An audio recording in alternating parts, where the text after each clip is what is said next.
দ্বিতীয় পরীক্ষা ছিল বিবি এবং নবজাতক সন্তানকে নিয়ে। আল্লাহ হুকুম করলেন এই বিবি আর বাচ্চারে নিয়ে মরুভূমিতে রেখে আসো।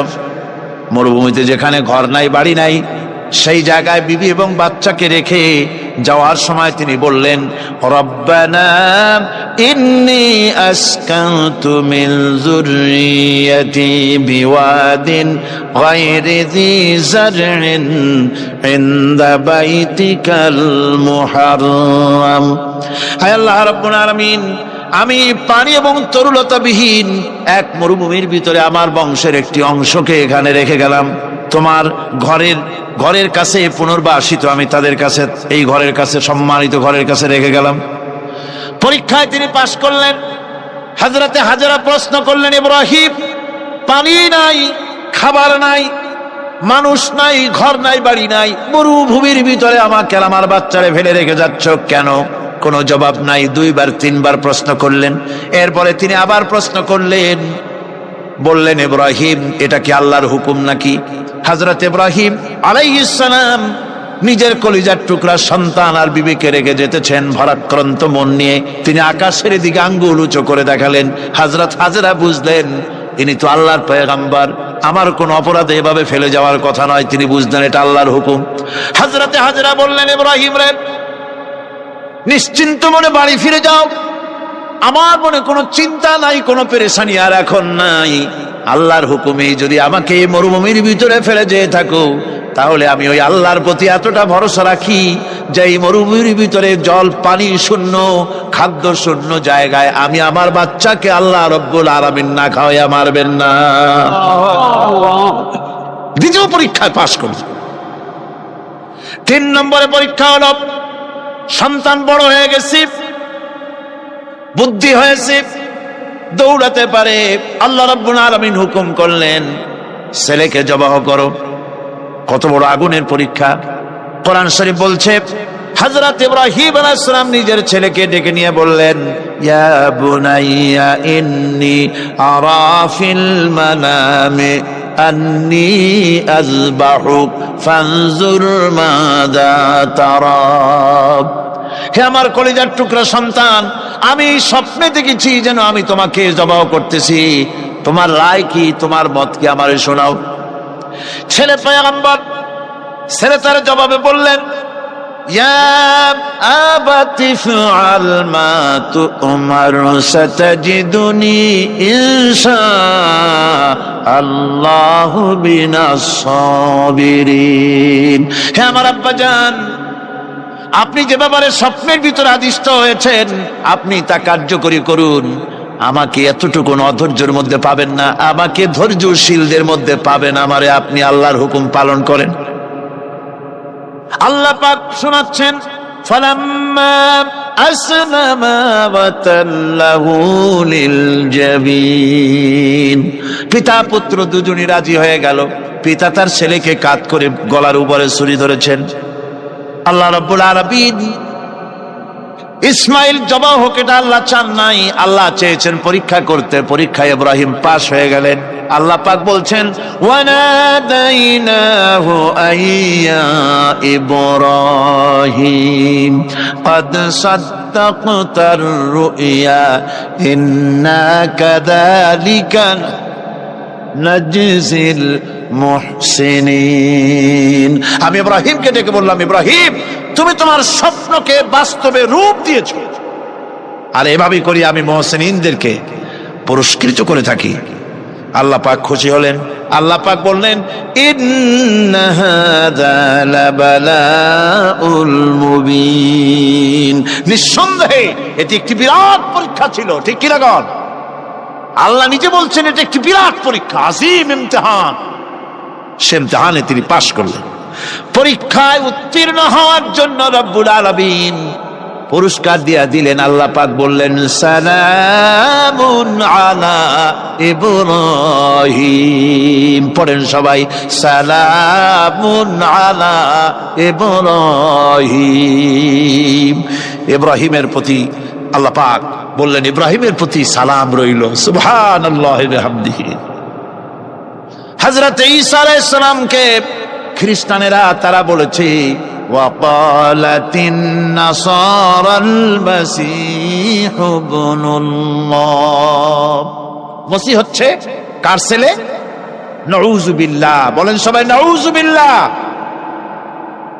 তাকে যখন আল্লাহর ছেলে বলা হলো আল্লাহর পুত্র বলা হলো রব্বুল আলামিন তার জবাবে বললেন ইন হুয়া ইল্লা আবদুন আনআমনা আলাইহি তিনি তো একজন বান্দা তিনি আমার বান্দা ছাড়া আর কিছুই নন আমি তার প্রতি অনুগ্রহ করেছি বান্দা আমার বান্দা আল্লাহ পাকের বান্দা হওয়ার ব্যাপারে কোন মানুষের লজ্জা থাকার কথা নয় এমনকি আল্লাহ পাক ঈসা আলাইহিস সালাম সম্পর্কে বলছেন লা ইয়াস্তানকিফাল মাসীহু আইয়াকুনা আবদান লিল্লাহি ওয়ালাল মালাইকাতুল মুকাররাবুন মসিহ আল্লাহর বান্দা তাতে কখনো বিন্দু মাত্র লজ্জা তিনি পোষণ করেন নাই যে আমি আল্লাহর বান্দা আল্লাহর গোলাম এটা একটা কথা হইল এরকম লজ্জা তিনি পোষণ করেন এমনকি তার নিকটবর্তী ফেরেশতা যারা তারাও আল্লাহর বান্দা গোলাম হওয়ার জন্য তাদের ভিতরে কোনো লজ্জা নাই যারা নাকি আল্লাহর গোলাম এই ব্যাপারে যাদের মধ্যে লজ্জার সৃষ্টি হয় আল্লাহর গোলাম এটা কেমন কথা বান্দা হওয়াটা কেমন কথা যারা গোলামীকে অস্বীকার করে তাদের সম্পর্কে আল্লাহ পাক বলছেন ওয়া মাইয়াস্তানকিফ আন ইবাদাতিহি ওয়া ইস্তাকবির ফাসায়াহশুরুহুম ইলাইহি জামিআ কেউ যদি আল্লাহর বন্দেগী করার ব্যাপারে লজ্জা পোষণ করে যদি লজ্জার কারণ মনে করে অহংকার করে গৌরব করে তাহলে তারা পালাবে কোথায় যাবে কোথায় আমি কিয়ামতের দিন সবগুলিকে এক জায়গায় করে ফেলবো সুতরাং আল্লাহ পাকের গোলামিতে আল্লাহ যে বান্দা বলে যখন ডাকেন লজ্জার কোনো কারণ নাই অহংকার যে করবে সে নিজেকে ধ্বংস করবে আল্লাহ পাক সব নবীদেরকে নিজের বান্দা বলেছেন নবীরা কি আল্লাহ পাকের বান্দা হযরত ইউসুফ আলাইহিস সালাম সম্পর্কে আল্লাহ পাক বলছেন কাযালিকা লিনাসরিফা আনহু আস-সুআ ওয়াল ফাহশা ইন্নাহু মিন ইবাদিনাল মুখলাসিন এরূপই ঘটল যাতে আমি ইউসুফ আলাইহিস সালামকে আমার বান্দা তাকে আমি নির্লজ্জতা ইত্যাদি থেকে আমি রক্ষা করেছি নিশ্চয়ই হযরত ইউসুফ ছিল আল্লাহ পাকের বান্দা আল্লাহ পাকের আব্দ রাসূল করিম সাল্লাল্লাহু আলাইহি ওয়াসাল্লাম তিনি হচ্ছেন সর্বশ্রেষ্ঠ আল্লাহর পয়গম্বর তার থেকে শ্রেষ্ঠ নবী আর কি কেউ আছে জোরে বলেন আছে তার থেকে মাহবুব তার থেকে শ্রেষ্ঠ আল্লাহর কাছে আর কেউ নাই সেই নবীকে আল্লাহ রাব্বুল আলামিন কোরআনে কারীমের ভিতরে তাকে আব্দ বলেছেন কি বলেছেন অনেকগুলি আয়াত আছে যে আয়াতের ভিতরে আল্লাহ পাক তার নাম নেন নাই নবী বলেন নাই রাসূল বলেন নাই শুধু বলেছেন আব্দ যেমন ফাআওহা ইলা আবদিহি মা আওহা অতঃপর তার বান্দার নিকট যা ওহী করার ছিল তা তিনি করলেন সেই বান্দাকে মুহাম্মদ সাল্লাল্লাহু আলাইহি ওয়াসাল্লাম অন্য আয়াতে আল্লাহ পাক বলছেন وأنه لما قام عبد الله يدعوه كادوا يكونون عليه لبدا আরে আল্লাহর বান্দা যখন নামাজ পড়তে দাঁড়িয়ে গেল আল্লাহকে ডাকার জন্য যখন দাঁড়ালো তখন লোকেরা তার উপরে ঝাঁপিয়ে পড়লো ঝাঁপিয়ে পড়ার জন্য প্রস্তুতি গ্রহণ করলো এখানে আব বলা হয়েছে কাকে মুহাম্মদ সাল্লাল্লাহু আলাইহি সাল্লামকে এভাবে করে অন্য এক আয়াতে আল্লাহ পাক তার হাবিবকে আব বলছেন বান্দা বলতেছেন ইন কুনতুম ফি রাইবিম মিম্মা নাযালনা আলা আবদিনা আমার বান্দার উপরে যে কিতাব নাজিল করেছি তাতে যদি তোমাদের কোনো সন্দেহ হয় এই যে আমার বান্দার উপরে ওই বান্দা কে বলেন সবাই মুহাম্মদ রাসূলুল্লাহ সাল্লাল্লাহু আলাইহি ওয়াসাল্লাম অন্য আয়াতে বলা হচ্ছে তাবারাকাল্লাযী নাযালাল ফুরকানা আলা আবদিহি ليكون للعالمين نذيرا। অতীব বরকতপূর্ণ সেই মহান সত্তা যিনি তার বান্দার উপরে ফুরকান নাজিল করেছেন। কে সেই বান্দা? মুহাম্মদ সাল্লাল্লাহু আলাইহি ওয়াসাল্লাম।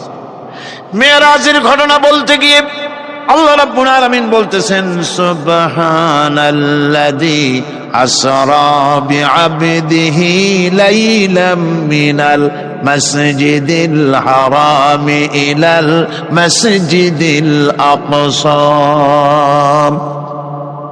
পবিত্র সেই মহান সত্তা যিনি তার বান্দাকে ইসরা করিয়েছেন। কে সেই বান্দা?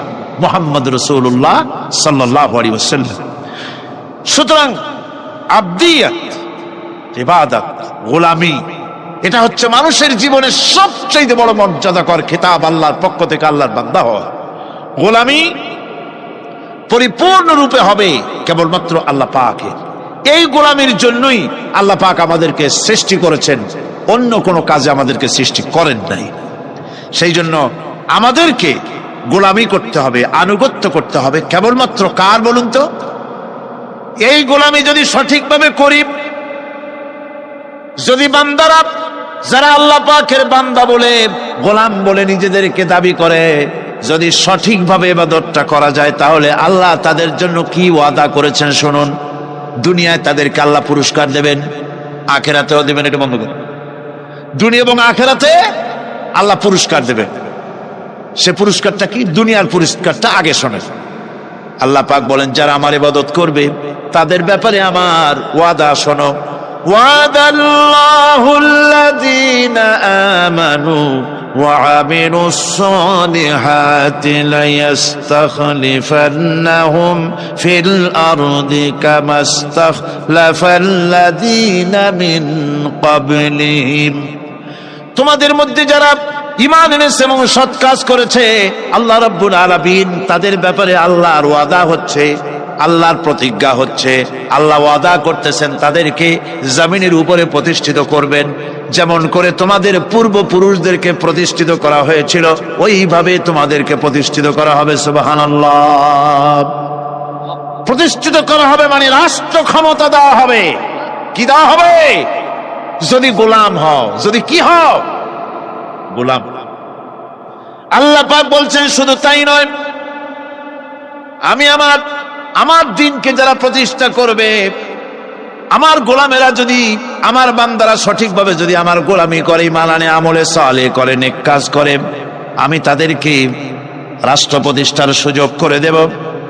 আর তাদের জন্য ভীতির পরিবর্তে, সন্ত্রাসের পরিবর্তে শান্তি কায়েম করে দেব। সুবহানাল্লাহ।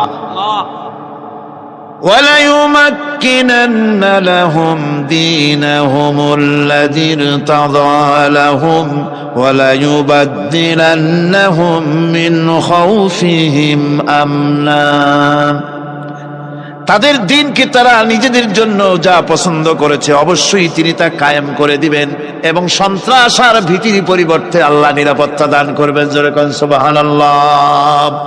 সন্ত্রাস বন্ধ হবে, চুরি, ডাকাতি, জেনা, ব্যভিচার সব বন্ধ হয়ে যাবে। তোমরা ক্ষমতায় থাকবে, তোমরা ডমিনেটেড হবে না, তোমরা ডমিনেট করবে। গোটা পৃথিবীকে শাসন করবে, শাসিত তোমরা হবে না। আর ভীতির পরিবর্তে নিরাপত্তা তোমরা লাভ করবে। কি করলে? ইয়াবুদুনানি লা ইউশরিকুনা বি শাইআ। সুতরাং তারা যেন আমার ইবাদত করে এবং আমার সঙ্গে যেন কাউকে শরীক না করে। আল্লাহ বলছেন, তোমরা যদি আমার সাথে শরীক না করো, ইবাদতের মধ্যে কাউকে যদি শরীক স্থাপন না করো, আর যদি তোমরা আমার ইবাদতটা সলিড ভাবে আমার জন্যই করো, তাহলে রাষ্ট্র ক্ষমতা তোমাদের হাতে আসবে, সন্ত্রাস নির্মূল হবে, শান্তি প্রতিষ্ঠিত হবে। এই হচ্ছে দুনিয়ার পুরস্কার। এটা কিসের পুরস্কার?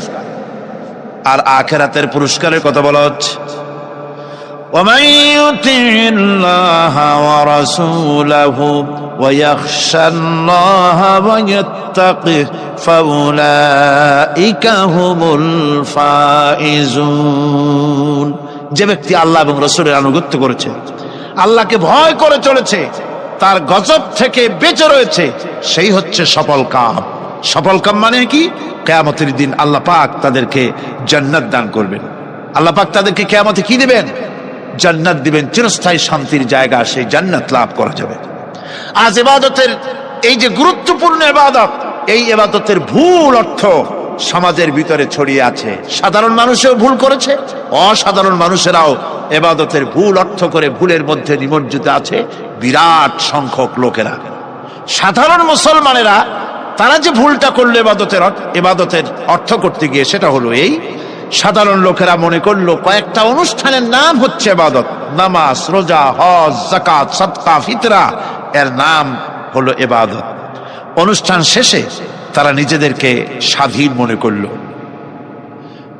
তারা আল্লাহ পাকের প্রত্যেকটি আইনের ধারাকে লঙ্ঘন করলো। বছরে একবার রোজা রেখে, বছরে 1 মাস রোজা রেখে মনে করলো ইবাদত শেষ। 5 ওয়াক্ত নামাজ পড়ে মনে করলো ইবাদত শেষ। আমি প্রশ্ন করি, 5 ওয়াক্ত নামাজের নামই যদি হয় ইবাদত, 5 ওয়াক্ত নামাজের নামই ইবাদত, এটাই যদি হয়, তাহলে 5 ওয়াক্ত নামাজ পড়তে সময় লাগে কত? উজু টুজু করে বড় জোর 1-1.5 ঘন্টা সময় লাগে 5 ওয়াক্ত নামাজ পড়তে। তো এর নাম যদি হয় ইবাদত, তার অর্থ কি দাঁড়াবে? অর্থ দাঁড়াবে আপনি 24 ঘন্টার ভিতরে 1 থেকে 1.5 ঘন্টার জন্য আল্লাহর গোলাম, বাকি 22 ঘন্টার জন্য শয়তানের গোলাম হতে কেউ রাজি আছেন? রোজার নামই যদি হয় শুধু ইবাদত, তাহলে তার অর্থ দাঁড়াবে বছরের ভিতরে 1টা মাসের জন্য আপনি আল্লাহর গোলাম, আর 11 মাসের জন্য শয়তানের গোলাম হতে কেউ রাজি আছে? তাহলে বিষয়টা কি? বিষয়টা হচ্ছে নামাজ, রোজা, হজ, যাকাতি শুধুমাত্র ইবাদত নয়, আনুষ্ঠানিক ইবাদত তো বটেই, কম্পালসারি ইবাদত তো বটেই, কিন্তু শুধুমাত্র নামাজ, রোজা, হজ, যাকাত ইবাদত শুধুমাত্র নয়, এগুলি হচ্ছে ইবাদতের পার্ট, ইবাদতের অংশ।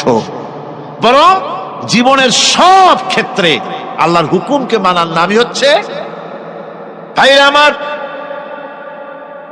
একদিকে নামাজ রোজা করছে, অন্যদিকে আল্লাহর আইনের প্রতিটি ধারাকে লঙ্ঘন করে চলছে, মিথ্যা ওয়াদা করে, মিথ্যা কথা বলে, সুদ খায়, ঘুষ খায়, জেনা করে, এরপরে অন্যের হক নষ্ট করে, প্রতিবেশীর হক নষ্ট করে, হারাম মাল খায়, হকদারের হক নষ্ট করে, প্রতিবেশীর হক নষ্ট করে, জিন্দা মুর্দা মানুষকে নিজের জন্য শক্তিধর বলে মনে করে, 1 টুকরা রুটির জন্য অথবা 1 ফোঁটা 1 ঘটি পানির জন্য কাফেরের কাছে হাত পেতে দাঁড়ায় থাকে। এই যদি অবস্থা হয়, এটাই যদি হয় ঈমান, আর এটার নামে যদি ইবাদত হয়, তাহলে এই পৃথিবীর মুসলমানের আজ লাঞ্ছিত কেন? আল্লাহর ওয়াদা কি মিথ্যা? নাউযুবিল্লাহি মিন যালিক। আমাদের ইবাদত যদি ঠিক হয়, যদি সত্যিকারের ইবাদত যদি আমরা করে থাকি, তাহলে ক্ষমতায় ইমানদারেরা নাই কেন? বিশ্বজুড়ে মুসলমানেরা লাঞ্ছিত কেন? তাহলে বুঝতে হবে ইবাদতের মধ্যে বিরাট গরমিল করে ফেলেছি, ঠিক কিনা? লক্ষ্য করুন, যেই লোকটা হজ করতেছে, উমরা করতেছে, নামাজ পড়তেছে, মসজিদ মাদ্রাসায় চাঁদা দিতেছে, ওই লোকটি আবার ব্যাংকের থেকে সুদের টাকা নিয়ে ব্যবসা চালাইতেছে। ব্যবসা ঠিক রাখার জন্য, ইনকাম ট্যাক্স ফাঁকি দেওয়ার জন্য ব্যবসায়ীরা 2 ধরনের 3 ধরনের খাতা মেনটেন করছে। কথা ঠিক কিনা? মিথ্যা কথা বলছে, ঘুষ দিতেছে, বেশি করে বিদ্যুতের বিল যাতে না আসে সেজন্য যারা বিদ্যুৎ লাইনে আছে তাদেরকে পয়সা দিয়ে ম্যানেজ করতেছে, ঠিক কিনা? আমি পার্লামেন্টে বলেছি বিদ্যুৎ বাইরের থেকে আনতে হবে না, ঘুরে ঘুরে আবার বিদ্যুতের কথা আসলো। বিদ্যুৎ আনা লাগবে না, কারণ আমার দেশের চাহিদা হচ্ছে 2500 মেগাওয়াট, সেখানে 1800 মেগাওয়াট আমাদের আছে। আরেকদিকে 4টা বিদ্যুৎ প্রকল্প বন্ধ হয়ে আছে। ওই 4টি বন্ধ হওয়া প্রকল্প যদি চালু করা যায়, তাহলে 2900 মেগাওয়াট বিদ্যুৎ উৎপাদিত হতে পারে বলে বিশেষজ্ঞরা বলেছেন। তাহলে আমাদের উদ্বৃত্ত 400 মেগাওয়াট থেকে যাবে। এইটাকে বাইরের থেকে আনার কোনো দরকার নাই, বিদ্যুতের অপচয় বন্ধ করুন, বিদ্যুতের চুরি বন্ধ করেন। মিল কল কারখানা যাদের আছে, লক্ষ লক্ষ টাকা বিদ্যুৎ বিল হয়, কিন্তু লাইনম্যানদের সঙ্গে ম্যানেজ করে গভর্নমেন্টকে ফাঁকি দেওয়া হচ্ছে। ঠিক কিরকম? তোমার নামাজের দাম কি? তোমার হজের 4 পয়সা দাম নাই। তুমি রাষ্ট্রকে ফাঁকি দিয়েছ, তুমি জনগণকে ফাঁকি দিয়েছ, তুমি দেশের শত্রু। টেলিফোনের বিল হাজার হাজার টাকা, লাখ টাকার বেশি বিল হয়, লাইনম্যানের সঙ্গে ম্যানেজ করে 500, 700, 2000 টাকা দিয়ে সারিয়ে দেয়। ঠিক কিনা? এরা জাতির শত্রু, দেশের শত্রু। এদেরকে ফায়ারিং স্কোয়াডে নিয়ে ক্রাশ ফায়ার করে উড়ায় দেওয়া উচিত। এরা দেশের দুশ্মন। আজ সিস্টেম লসের নাম দিয়া বিদ্যুৎ চুরির আরেক ব্যবস্থা করা হয়েছে। সিস্টেম লস করে ওনারা নিজেরা, আর এর ভোগান্তি জনগণকে করতে হয়। কসাইয়ের মতো ছুরি দিয়া জবাও করে জনগণের কাছ থেকে সিস্টেম লসের চার্জ আদায় করা হয়। আমি পার্লামেন্টে বলেছি, মাননীয় স্পিকার, সিস্টেম লস এই নামটা উঠায় দেন, এই প্রথা বন্ধ করে দিন। বিদ্যুৎ ধার করা লাগবে না। আল্লাহ আমাদের দেশে যথেষ্ট দিছে, কোনো জিনিসের অভাব নাই। এখানে গ্যাস আছে, তেল আছে, বিদ্যুৎ আছে, পাট আছে, চা আছে, নাই কি? অন্তত 8.5 কোটি টাকার কাগজ গুদামের মধ্যে বন্দী হয়ে আছে। ভারতকে ক্ষতি করার জন্য সে দেশ থেকে কাগজ এনে খবরের কাগজ ছাপানো হচ্ছে, আর 8.5 কোটি টাকার কাগজ নষ্ট হয়ে যাচ্ছে, আমার দেশের কাগজ। সুতরাং বলতেছিলাম একথাই বলতেছিলাম যে ঈমান আল্লাহর গোলাম হতে হলে ভুল করে বসেছি ইবাদতের অর্থ করতে। শুধু নামাজ, রোজা, হজ, যাকাত, মাজারে কিছু চান্দা দেওয়া, আগরবাতি, মোমবাতি, চাদর একটা দিয়া, পীর সাহেবের 10,000 টাকা চান্দা দিয়া, মোছে তেল মাইখা দাঁত বাইর করে হাসে। বেহেশতে তো গেছি, আর দেরি কত? বেহেশতে তুমি যাবা, এত সহজ? দেশকে ফাঁকি দিছ, দেশকে ফাঁকি দিয়েছ, জনগণকে ফাঁকি দিয়েছ, নিজের মেয়েকে ফাঁকি দিয়েছে। বিবাহের সময় টাকা পয়সা দিয়া বিবাহ টিবাহ করায় দিল। ব্যবসা, ধানি সম্পত্তি, বাড়ির সম্পত্তি সব ছেলেদেরকে দিয়ে দিল, মেয়েটারে ফাঁকি দিয়ে দিল। দেয় না এরকম? ফুপুকে ফাঁকি দিল, বোনকে ফাঁকি দিল। এরপরে মোনাজাত করে সবে বরাতে, আল্লাহ আমারে বেহেশত দিও। ফেরেশতারা কয়, মর তুই আগে, বেহেশত তোরে কেমনে দেয় ভালো করে দেখাই দেব। বেটা তুই যাবি বেহেশতে? এত সোজা? ওটা মামু বাড়ির বারান্দা নাকি? এত সহজ নয়। সুতরাং সাধারণ মানুষ মারাত্মক ভুল করেছে এখানে। নামাজ, রোজা, হজ, যাকাত ইবাদত, আর কিছু কি ইবাদত মনে করে নাই? আপনার চাকরি আপনার ইবাদত, চাকরিতে ফাঁকি দেওয়া যাবে না। আপনি সুস্থ মানুষ, মেডিকেল লিভ নিয়ে ওয়াজ মাহফিল অথবা কোনো ইজতেমায় যাওয়া যাবে না, কোনো চেল্লা দিতে যাওয়া যাবে না। মেডিকেল লিভ নিয়ে আপনি সুস্থ মানুষ, কেন আপনি মেডিকেল লিভ নিচ্ছেন? আপনি ফাঁকি দিতে পারবেন না। সরকারি চাকরি করেন, মিল কল কারখানায় চাকরি করেন, ফরজ নামাজ পড়েছেন ভালো কথা, সুন্নাত পড়েছেন ভালো কথা, নফল পড়বেন না। জোহরের নফল পড়া বাদ দিন। যদি আপনি চাকরিজীবী হন, চাকরি করেন, ওটাই ইবাদত। এর নাম ইসলাম, এর নাম ইসলাম। গভর্নমেন্ট যে বেতন দেয় সেই বেতনের উপরে সন্তুষ্ট থাকুন, ঘুষ খাইয়েন না। যদি বেশি বেতন লাগে গভর্নমেন্টের কাছে দাবি জানান যে আমাদের বেতন বাড়ায় দাও। ঘুষ খাবেন কেন? হারাম। জোরে কোন এটা কি? এই ঘুষের টাকা মাজারে দিয়া, পীরেরে দিয়া আল্লাহরে খুশি করবেন, এত সহজ না, এত সহজ না।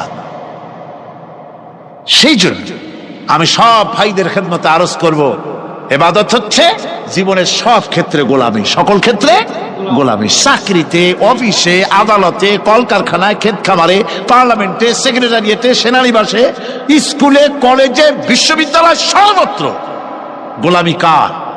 আল্লাহ পাকের। রিজকে হালাল করতে হবে, উপার্জনকে হালাল করতে হবে, সত্যিকারের আল্লাহর গোলাম হতে হবে। এক্ষেত্রে ইবাদতের অসাধারণ ব্যক্তি যারা, তারাও এক শ্রেণীর অসাধারণ ব্যক্তিরাও ভুল করে বসছেন। তারা যে ভুলটা করলেন ওটা হচ্ছে তারা তাসবিহ, জায়নামাজ, খানকাহ, হুজরাখানা এর ভেতরে বসে জিকির আজগার করাটাকেই জীবনের জন্য আল্লাহর ইবাদত মনে করে নিলেন। আল্লাহর বান্দারা যখন অনাচার ব্যভিচারে লিপ্ত, আল্লাহর আইনের পরিবর্তে যখন মানুষের তৈরি করা আইন চলছে, চেচনিয়া বসনিয়া যখন মানুষদেরকে জবাও করা হচ্ছে, বসনিয়ার মুসলমান সন্তানদেরকে যখন জবাও করা হয়, কাশ্মীরের স্বাধীনতাকামী মুসলমানদের অধিকার হরণের জন্য তাদের উপরে যখন বন্য হায়নার মতো পশুর মতো যখন ভারতীয় শত্রু সৈন্যরা যখন হামলা চালায়, সোমালিয়ার মানুষগুলি যখন না খেয়ে তাদের হাড় পাঁজরার হাড়গুলি যখন বেরিয়ে যায়, তখনও যদি আপনি খানকার ভেতরে থেকে তসবিহ পড়েন আর তাহাজ্জুদের নামাজ পড়ে কপালে দাগ লাগান, এই অন্যায়ের বিরুদ্ধে যদি সোচ্চার না হন, আপনার এই তসবিহর কোনো দাম নাই। আপনাকে সোচ্চার হতে হবে, আপনাকে অন্যায়ের বিরুদ্ধে খাড়া হতে হবে। একদিকে তাহাজ্জুদের নামাজ তো পড়বেনই, জিকির তো করবেনই, কোন সন্দেহ নাই। আর একদিকে সিংহের মতো অন্যায়ের বিরুদ্ধে গর্জে উঠতে হবে। তাতে যদি প্রয়োজন হয় মুজাদ্দিদ আল ফেসানির মতো কারারুদ্ধ হন না কেন, সেটাই কিসমত, সেটাই তাকদীর। হক কথা বলতে হবে। এই জন্য আমার বারবার মনে পড়ে আজকের এক শ্রেণীর লোক আমাদের দেশে এক শ্রেণীর লোক বাইরের থেকেও আসে, বিদেশ থেকেও আসে, নামের আগে আওলাদে রসুল লাগান। ফেদায়ে রসুল, মুজাহিদে মিল্লাত, আওলাদে রসুল। আজিব, তুমি আওলাদে রসুল? আওলাদে রসুল যদি হবে, তাহলে তুমি যে দেশের মানুষ, সেই দেশে মুসলমানদের যখন জবাব করা হয়, পার্লামেন্টে কথা বলে বেরিয়ে আসো না কেন? তোমার জেল হয় না কেন? কংগ্রেসের সেন্ট্রাল বডির সদস্য হয়ে আওলাদে রসুল লাগাইয়া বাংলাদেশের রাজনীতিতে নাক গলাতে দেওয়া হবে না। এরা কংগ্রেসের পা চাটা গোলাম। এদেরকে চিনতে হবে, যারা আমার দেশে এসে মুসলমানদের মধ্যে বিভেদ সৃষ্টি করতে চায়। আমার মুসলমান ভাইয়েরা, সুতরাং আজকে আমাদেরকে বুঝতে হবে, নামের আগের 14 হাত লম্বা বিশেষণ দেখে ভুললে চলবে না। কথা মনে থাকবে, এরা কংগ্রেসের গোলাম। বাবরি মসজিদ যখন ভেঙে ফেলা হলো, তখন তো কোন আওলাদে রসুলের নাম তো শুনি নেই। তখন তো নামটা শুনছি ওই বুখারী বেটার, বাপের বেটা ইমাম বুখারী। তিনি বলেছেন, আমি ভারতের দিল্লির জুমা মসজিদের ইমাম শুধু নই, আমি ভারতের 18 কোটি মুসলমানের ইমাম। বাবরি মসজিদকে গড়ে দিতে হবে। কোরআন শরীফের বিরুদ্ধে যখন কলকাতা হাইকোর্টে কেস করা হয়েছিল কোরআনকে ব্যান করার জন্য, সেদিন তো কোনো আওলাদ রসুলের নাম শুনি নাই।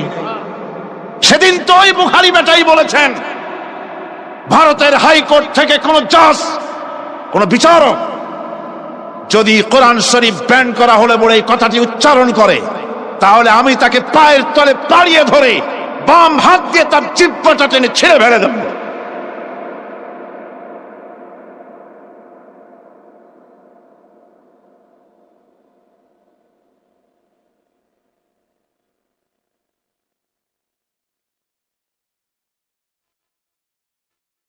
বন্ধুগণ, সুতরাং আমাদেরকে বুঝতে হবে, বসুন, বেয়াদবি করবেন না, বসেন।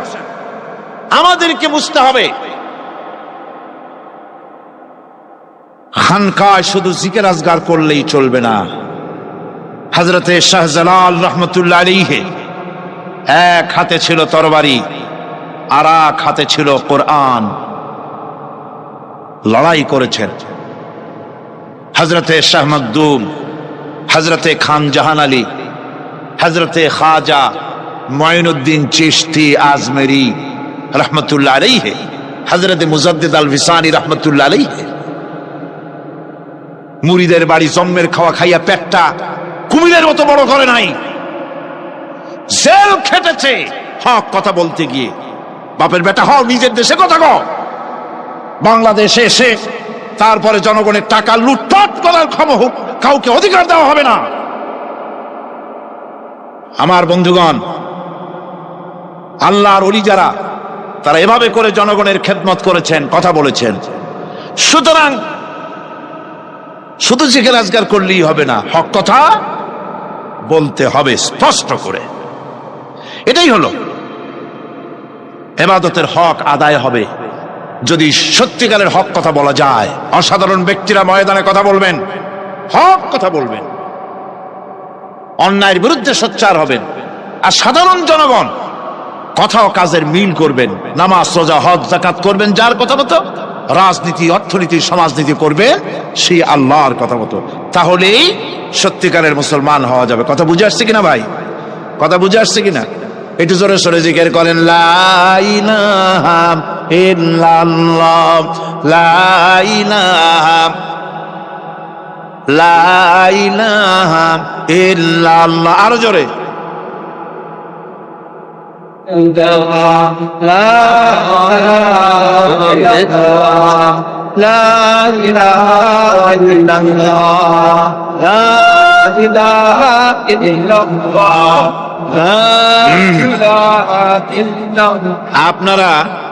আপনারা যদি মাথা উঠাইয়া দেখতে থাকেন তো কি দেখবেন? মানুষের মাথা টুপি ছাড়া তো কিছুই দেখা যাবে না। কাজী ওঠা বসা না করে আজকে এক পবিত্র রাত আমরা আল্লাহর কাছে দোয়া করব। আলোচনার আমি এগিয়ে যাচ্ছি। ইবাদত আমাদেরকে বুঝতে হবে। ইবাদত যদি না বুঝি তাহলে মুসলমান বলে দাবি করারও কোনো মূল্য নাই। মানব জন্ম বৃথা। কারণ হচ্ছে আল্লাহ রাব্বুল আলামিন বলেছেন, মা খালাকতুল জিন্না ওয়াল ইনসা ইল্লা লিয়াবুদুন। মানুষ আর জিন জাতিকে আমি সৃষ্টি করেছি আমার গোলামির জন্য। কার গোলামি? ওই গোলামির পূর্ণাঙ্গ নমুনা যদি জানতে চাই, পূর্ণাঙ্গ নমুনা দৃষ্টান্ত লাগবে। কাকে অনুসরণ করব? পূর্ণাঙ্গ ইবাদতের আল্লাহর গোলামির পূর্ণাঙ্গ নমুনার জন্য কোরআনে কারিমে দৃষ্টান্ত সেট করা হয়েছে। হযরত ইব্রাহিম আলাইহিস সালামের আল্লাহ পাক বলেন, ইয ক্বালা লাহু রাব্বুহু আসলিম ক্বালা আসলামতু লিরাব্বিল আলামিন। তার অবস্থা এই ছিল। কার? ইব্রাহিম আলাইহিস সালাম। তার অবস্থা এই ছিল যে তার রব যখন তাকে বললেন আনুগত্যের মস্তককে অবনত করে দাও, তিনি বললেন আমি আমার বিশ্বপালকের সামনে মাথাটা নত করে দিলাম। সুবহানাল্লাহ। কোন শর্ত ছাড়াই মাথা নিচু করে দিলাম। এই পন্থায় তিনি যে পন্থাটা অবলম্বন করেছিলেন, এই পন্থায় চলার জন্য তার সন্তানদেরকেও তিনি হুকুম করেছিলেন। ووصى بها إبراهيم ببنيه ويعقوب يا بني إن الله اصطفى لكم الدين فلا تموتن إلا وأنتم مسلمون। ইয়াকুব এবং ইব্রাহিম আলাইহিস সালাম তার সন্তানদেরকে এই উপদেশ দিয়েছিলেন যে তিনি বলেছিলেন, হে আমার সন্তানেরা, আল্লাহ ছাড়া তোমাদের জন্য আল্লাহ পাক এই দ্বীনকে মনোনীত করেছেন। আল্লাহ পাকের আনুগত্য করবে, তার দ্বীনের প্রতি সারেন্ডার করবে।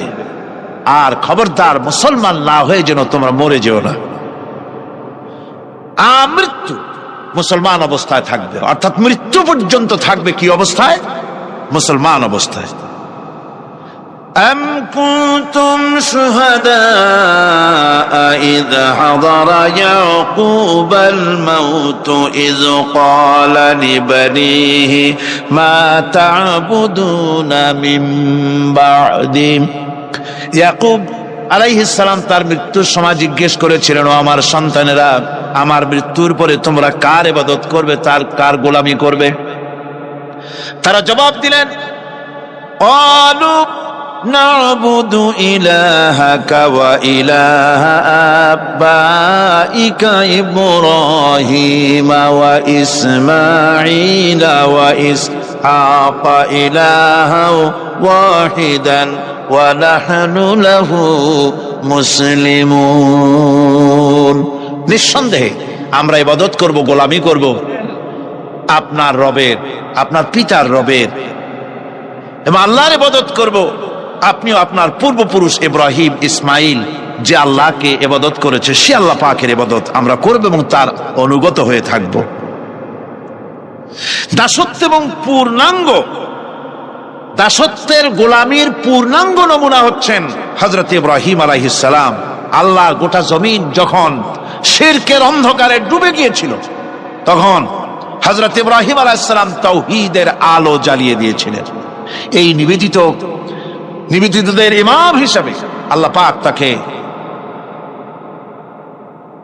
ঘোষণা দিলেন। কোরআনে কারীম বলছে, وَإِذَا ابْتَلَى إِبْرَاهِيمَ رَبُّهُ بِكَلِمَاتٍ فَأَتَمَّهُنَّ قَالَ إِنِّي جَاعِلُكَ لِلنَّاسِ إِمَامًا। ইব্রাহিমকে তার রব কয়েকটি বাক্য দিয়ে পরীক্ষা করলেন এবং তিনি সেই পরীক্ষাগুলোতে পাশ করলেন।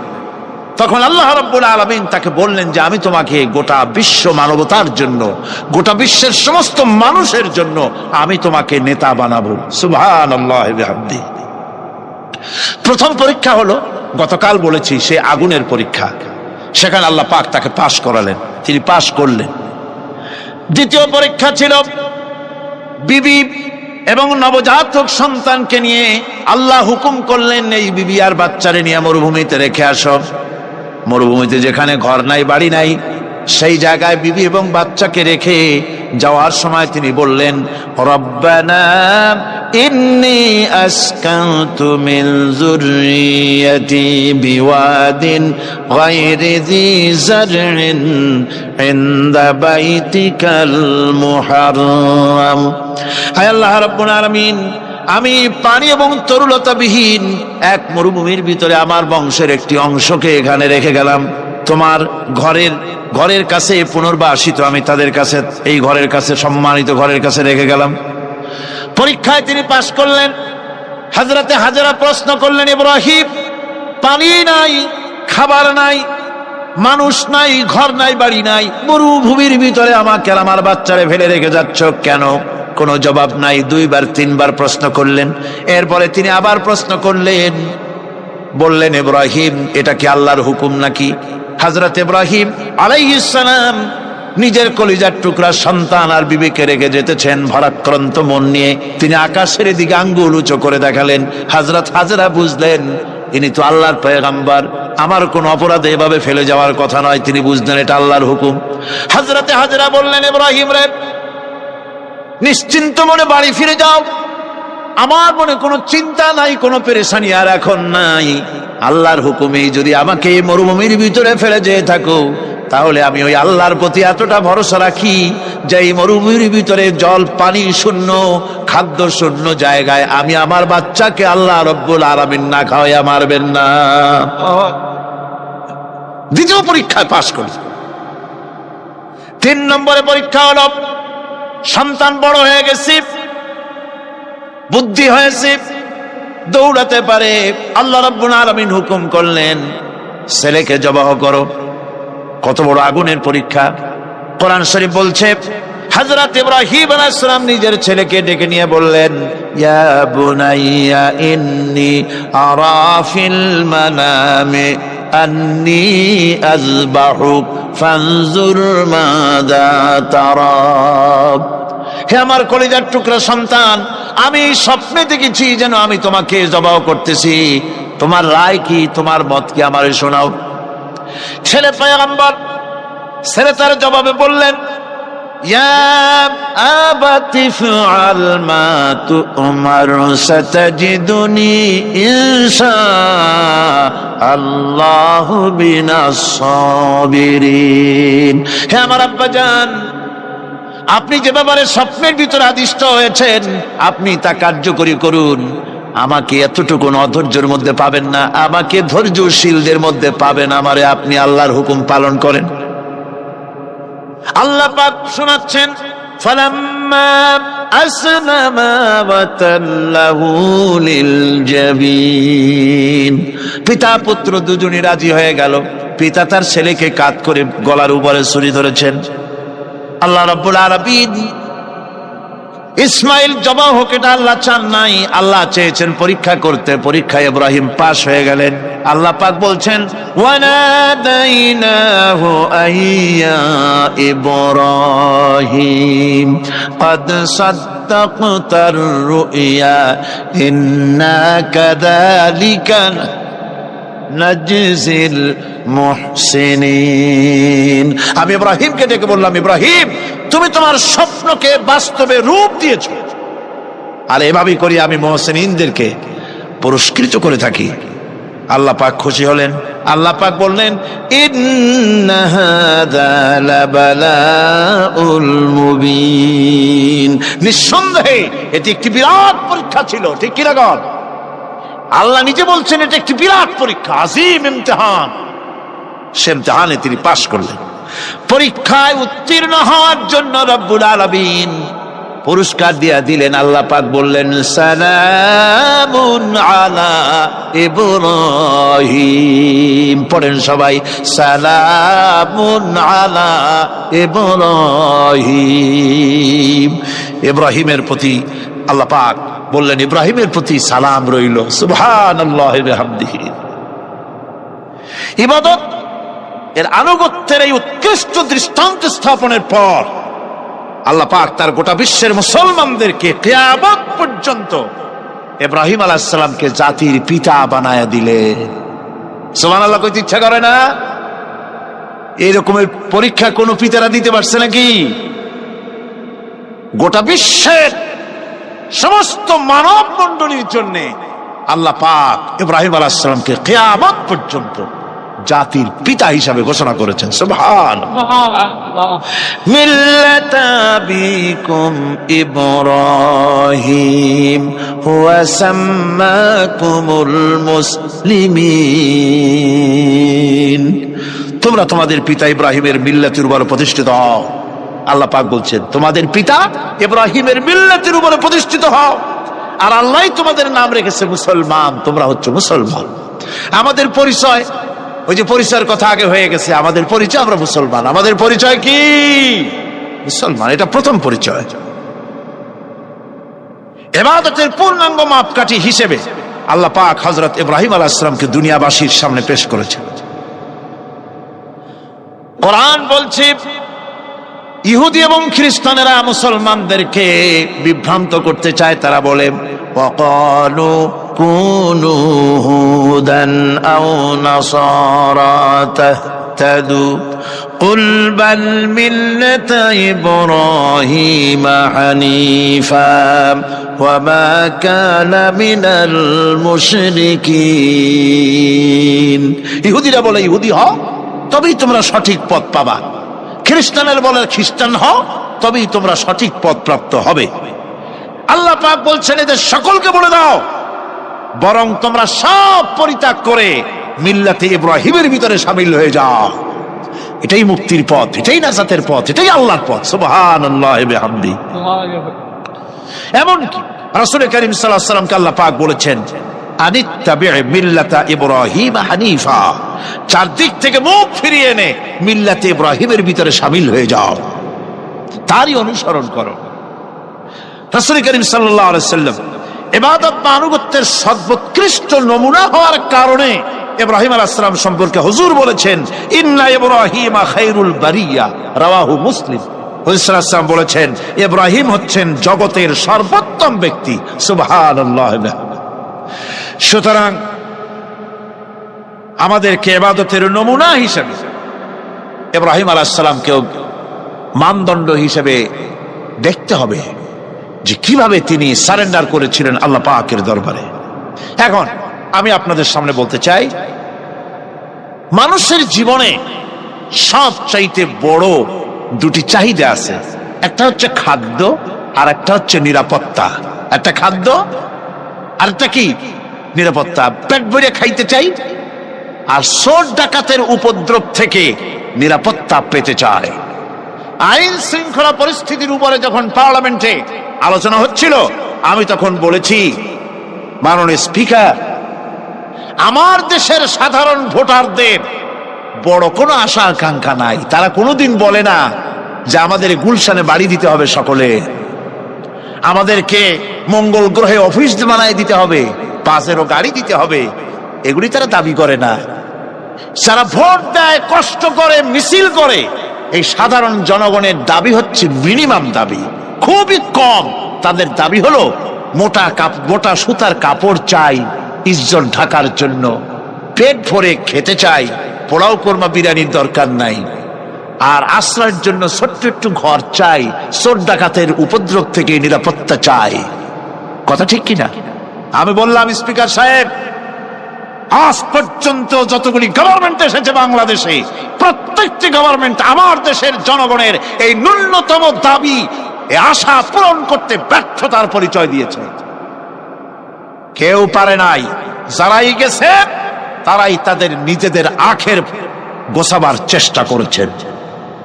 সব নিজেকে নিয়ে ব্যস্ত, নিজের লোকদের নিয়ে ব্যস্ত, জনগণ নিয়ে চিন্তা নাই। সুতরাং মানুষের চাহিদা হচ্ছে খাদ্য আর নিরাপত্তা। আমরা কি খাদ্য আর নিরাপত্তা সত্যি কি চাই? চাই। খাদ্য যদি চাই ক্ষুধার সময়, নিরাপত্তা যদি চাই ভীতির সময়, আল্লাহ রাব্বুল আলামিন বলেন কোন গভর্নমেন্ট দিতে পারবে না, দুনিয়ায় কেউ দিতে পারে নাই, পারবেও না। ক্ষুধার সময় যদি খাদ্য চাও, ভীতির সময় যদি নিরাপত্তা লাভ করতে চাও, তাহলে ফালইয়াবুদু রাব্ব হাযাল বাইত, এই ঘরের মালিকের ইবাদত কর। কোন ঘর? কাবা ঘর। বলেন কোন ঘর? কাবা ঘর। কাবা শরীফের মালিকের ইবাদত কর। তাহলে কি হবে? আল্লাযী আত'আমাহুম মিন জু'ইন ওয়া আমানাহুম মিন খাউফ। এই ঘরের মালিকের ইবাদত যদি করো, তাহলে ক্ষুধার সময় তিনি তোমাদেরকে খেতে দিবেন, আর ভীতির সময় তিনি তোমাদের নিরাপত্তা দান করবেন। এ ওয়াদা কার? চিল্লায় বলেন ওয়াদা কার? আল্লাহ পাকের ওয়াদা বিশ্বাস হলো না, এমনই পোড়া কপালের মুসলমান। নির্বাচন যখন আসলো, সলিমউদ্দিন সাহেব আসতেন মঞ্চের উপরে, পরিচয় করানো হচ্ছে। এত আপনারা যার বক্তৃতা শোনার জন্য দ্বিপ্রহরের রৌদ্রে কষ্ট করতেছিলেন, এখন সেই সংগ্রামী জননায়ক, বিপ্লবী সন্তান, তিনি এখন আপনাদের সামনে বক্তব্য রাখবেন। উনি দাঁড়ায় বললেন, ভাইয়ার আমার, বোনের আমার, আমি এবার বোতল মার্কা বাক্স নিয়ে দাঁড়াইছি, আমারে সকলে মিলে ভোট দেন। এবার যদি ক্ষমতায় যেতে পারি, না খাইয়া কেউ মরবেন না, কিন্তু কি খাইয়া মরবে তাও কয় না। মানুষেরা এই কথাগুলি বিশ্বাস করলার সমানে ভোট দিল। হায় রে কপাল! আল্লাহ বললেন, আমার ইবাদত কর, আমার গোলামি কর জীবনের সব জায়গায়, তাহলে ক্ষুধার সময় খাইতে পারবি আর ভীতির সময় নিরাপত্তা পাবি। আল্লাহর কথাটা বিশ্বাস হইল না। এই নামাজ পড়ার মুসলমানের দাম আছে? কোন দাম আছে? এ রোজাকার দাম আছে? এ মুসলমান দাবি করার দাম আছে? আল্লাহ রাব্বুল আলামিন তিনি পরিষ্কার করে বলছেন, এই ঘরের মালিকের ইবাদত করো, তিনি ক্ষুধার সময়ে খেতে দিবেন, আর তিনি তোমাদেরকে ভীতির সময় নিরাপত্তা দান করবেন। চাউলের অভাব হবে না, পাটের অভাব হবে না, খাদ্যের অভাব হবে না, কারণ দুটি জিনিস যদি তোমরা করতে পারো, খাবারের অভাব হবে না। ওয়ালাউ আন্না আহলাল কুরা আমানু ওয়াত্তাকাউ লাফাতাহনা আলাইহিম বারাকাতিম মিনাস সামাই ওয়াল আরদ। দেশের লোকেরা, জনপদের লোকেরা যদি দুইটা কাজ করে, এক নম্বরে হলো আমার উপরে ঈমান আনবে, দুই নম্বরে হলো আমাকে ভয় করার নীতি অবলম্বন করে যদি চলে, তাহলে ওই দেশের মানুষের জন্য আকাশ আর জমিনের সব বরকতের দরজা আমি আল্লাহ খুলে দেব। আল্লাহর ওয়াদা। আল্লাহ পাকের নিকট মানুষের সবচাইতে বড় দাবি কি? আল্লাহর কাছে মানুষের সবচাইতে বড় দাবি কি করতে পারেন? পারেন? আল্লাহ পাকের কাছে মানুষের শ্রেষ্ঠ দাবিটা আল্লাহ নিজেই শিখাই দিয়েছেন। আমার কাছে দাবি কর, ইহদিনাস সিরাতাল মুস্তাকিম। আয় আল্লাহ, একটা সোজা একটা সরল রাস্তা আমারে দাও, একটা সহজ পথ আমারে দাও। এই কথা সূরা ফাতিহা দাবি করার পর আল্লাহ রাব্বুল আলামিন এই অভিনন্দনের জবাবে, 7টা বাক্যের অভিনন্দনের জবাবে আল্লাহ রাব্বুল আলামিন 30 পারা কোরআন শরীফ নাজিল করে দিলেন। সূরা ফাতিহার এই সওয়ালের জবাবে আল্লাহ পাক বললেন, ওয়া আনি'বুদুনি হাযা সিরাতুম মুস্তাকিম। সোজা রাস্তা চাও, আমার গোলামি করো, ইবাদত করো। সব জায়গায় ইবাদত, গোলামি করাই লাগবে। আমার কাছে সোজা রাস্তা চাও, সোজা রাস্তা হলো আমার গোলামি করা। কার গোলামি? বেহেশতে যেতে চান? আমি আস্তে জিজ্ঞেলাম বলে আপনারও আস্তে জবাব দিলেন। বেহেশতে যেতে চান? সুবহানাল্লাহ। এমন কোন মানুষ আছে নাকি যে বেহেশতে যেতে চায় না? মদ খোর যাইতে চায়। সবাই, আমরা সবাই বেহেশতের আশা করি, ঠিক কিনা? আল্লাহ রাব্বুল আলামিন বলেন, বেহেশতে যদি যেতে চাও তাহলেও ইবাদত করা লাগবে, ইবাদত ছাড়া জান্নাতে যাওয়া যাবে না। ফাদখুলি ফি ইবাদি ওয়াদখুলি জান্নাতি। সর্বপ্রথম আমার বান্দার মধ্যে দাখিল হয়ে যা, আমার গোলামির মধ্যে দাখিল হওয়া, আমার গোলাম হয়, এরপরে আমার জান্নাতে চলে যা। আগে গোলাম হবি, তারপরে কোথায় যাবি? জান্নাতে যাবে। আগে গোলাম হ, আগে গোলামির খাতায় নাম লেখা, আগে সত্যিকারের আমার বান্দা হ, গোলাম, এরপরে জান্নাতে যাওয়া যাবে। জান্নাতে যাইয়া আল্লাহর সাথে কি দেখা করতে চাই? আল্লাহর সাথে দেখা করতে চাই। আল্লাহ রাব্বুল আলামিন বলেন, فَمَنْ كَانَ يَرْجُو لِقَاءَ رَبِّهِ فَلْيَعْمَلْ عَمَلًا صَالِحًا وَلَا يُشْرِكْ بِعِبَادَةِ رَبِّهِ أَحَدًا।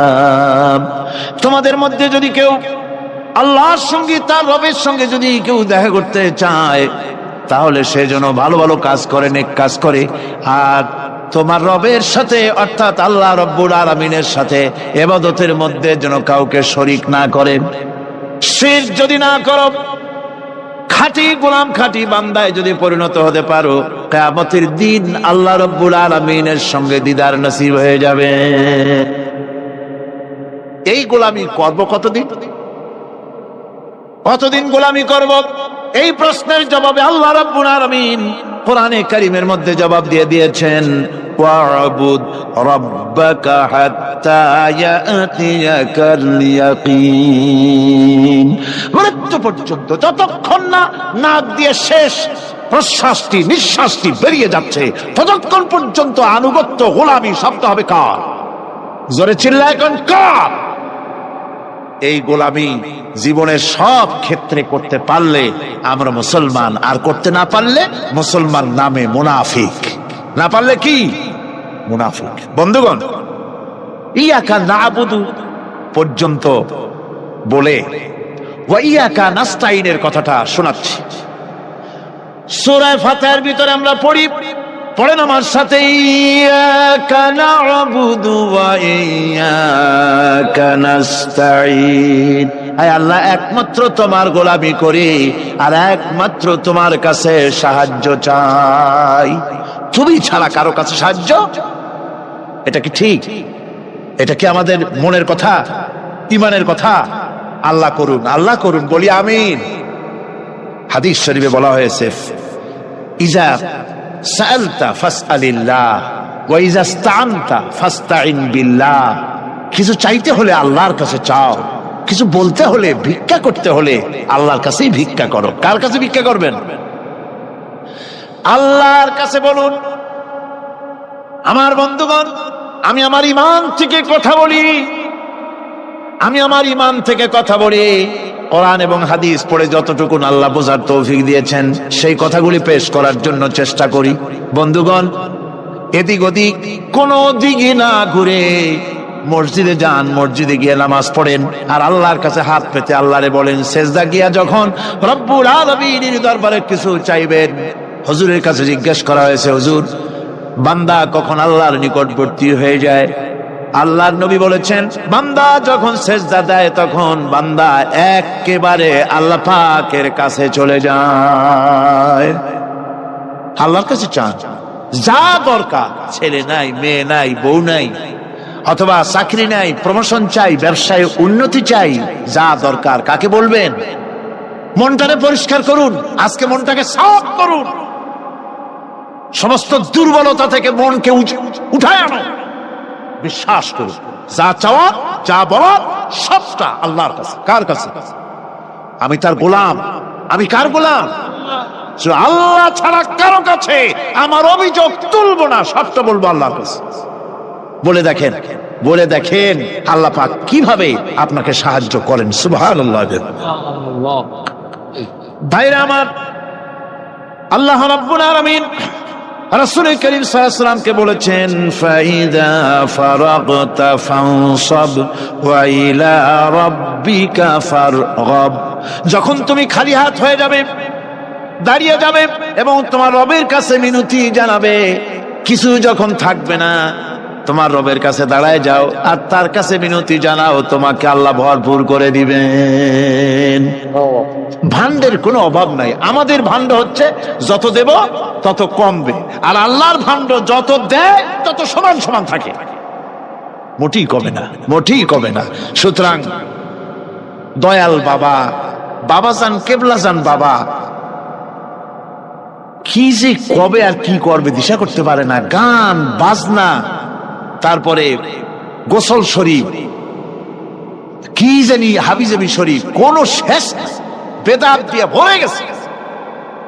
এগুলি বিশ্বাস করবেন না, বিদআত খারাফা, এর সাথে মুসলমানের কোনো সম্পর্ক নাই।